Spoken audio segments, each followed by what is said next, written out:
कहावत है, रस्सी जल गई लेकिन बल नहीं गया। आप धर्मेंद्र प्रधान की बात को सुनिए, फिर उसके बाद हम आगे बात बढ़ाते हैं। देखिए, मैंने कहा ना, देखो, प्रजातंत्र में सभी को अपनी बातों को रखने का अधिकार है, लेकिन क्या रखना चाहते हो, उद्देश्य क्या है, कैसे रखते हो। जो लोग देश को टुकड़े टुकड़े करना चाहते हैं वही लोग आज डफली बजा रहे हैं जंतर मंतर में। कोई विद्यार्थी है क्या वहां एक निर्दिष्ट प्रकार के विद्यार्थी के नाम पे कुछ लोग इकट्ठा होते हैं। हमें कोई आपत्ति नहीं, वो आपका अधिकार जता है, लेकिन देश भी तो उसको समीक्षा कर रहा है।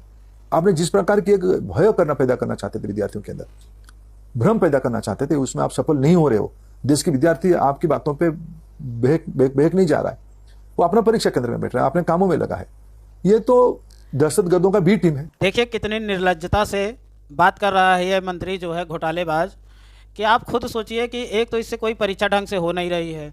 आप देखिए पिछले 10-12 सालों से जितनी परीक्षाएं हुई हैं उसमें 70% परीक्षाओं में जो है धांधली हुई है, परीक्षा लीक हुआ है, पेपर आउट हुआ है, या सब कुछ ठीक हुआ है, पता लगा OMR में ही गड़बड़ी आ गई है। अभी नीट का जो परीक्षा निरस्त हुआ, निरस्त होने के बाद दोबारा परीक्षा कराई गई, उसका जब परिणाम है उसमें खुद तमाम विसंगतियाँ आ रही हैं। आप खुद देखिए कि कानपुर का छात्र अवनीश श्रीवास्तव या छात्रा आर्या सिंह, उसके बाद महाराष्ट्र के 2 छात्र, उसके बाद शुभम ठाकुर जो गुजरात का है, जिसे जो है मैसेज करके बाकायदे डीलिंग की जा रही है, और मैसेज वो रिकॉर्ड करके रखा है, और सब में मतलब कि नीट की परीक्षा में पूरी तरीके से धांधली हो रही है। अब हम बात कर रहे हैं केवल एक परीक्षा की। आप जान रहे हैं कि यूपीएससी से लेके स्टेट कमीशन तक की तमाम परीक्षाएं, भर्ती परीक्षा हो रही, सभी पेपर आउट हो रहा है। और बीजेपी रोज़ अपनी जो है ढोलक बजाती है कि हमारी जो है सरकारें कई राज्यों में बन गई हैं। जितने ज़्यादा बीजेपी ग्रोथ कर रही राज्यों में सरकार बनाने में, उसके दूने या तिगुने गति से भ्रष्टाचार बढ़ता चला जा रहा है, और वो भ्रष्टाचार सभी विभागों में है।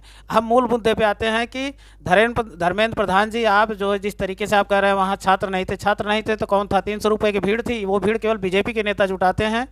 आम छात्र, उनके परिवार, उनके गार्जियन, उनके रिश्तेदार जो है स्वेच्छा से आए थे, इसलिए आए थे कि वो आपकी परीक्षा प्रणाली से पूरी तरीके से त्रस्त आ गए हैं। अब आप पे उनको कोई भरोसा नहीं रहा है। और दूसरी बात मैं आपसे साफ साफ कह दे रहा हूँ, इस्तीफा तो आपको देना ही पड़ेगा। आज दीजिए, कल दीजिए, नहीं देंगे तो आपके साथ साथ पूरी मोदी गवर्नमेंट ही चली जाएगी। भलाई इसी में है मोदी जी की, बीजेपी की, कि आपका इस्तीफा ले ले, सरकार चलाएं। अन्यथा आपके साथ साथ पूरी सरकार को जाना पड़ेगा, क्योंकि अब युवाओं का आंदोलन रुकने वाला है नहीं।